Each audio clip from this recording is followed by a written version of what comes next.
Je voulais absolument partager avec vous un timelapse de la nouvelle comète que j'ai fait ce matin. Quand j'ai pris ma première photo, je ne m'attendais vraiment pas à ce que la comète soit aussi imposante et brillante. Et je me suis dit que quel que soit l'appareil photo ou l'objectif que vous possédez, essayez, vous aurez forcément un résultat. Voici mon timelapse.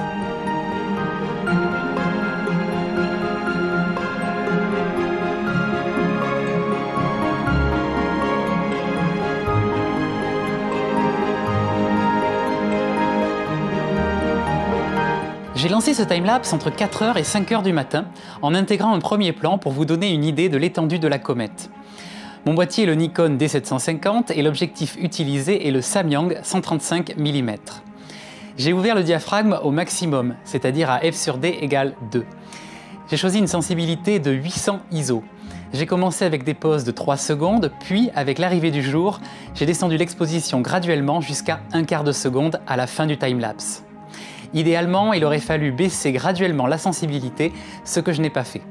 L'intervalle entre chaque photo est de 7 secondes.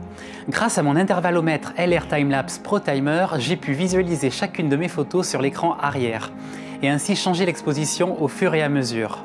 Avec des focales supérieures à 100 mm, je vous conseille de ne pas prendre un intervalle plus grand si vous ne voulez pas observer de saccades sur votre timelapse. Globalement, si vous débutez et que vous ne voulez pas vous embêter avec une gradation d'exposition et de sensibilité, mettez 3 secondes de pause et un intervalle de 5 secondes. Vérifiez que le fond de ciel est peu lumineux et que vous avez de la marge pour la demi-heure qui arrive. Côté cadrage, au début de votre timelapse, positionnez la comète en bas à gauche de votre capteur. Si vous avez une focale plus courte, reportez-vous au tableau pour connaître le temps de pause maximal. Et surtout, enchaînez les photos le plus rapidement possible.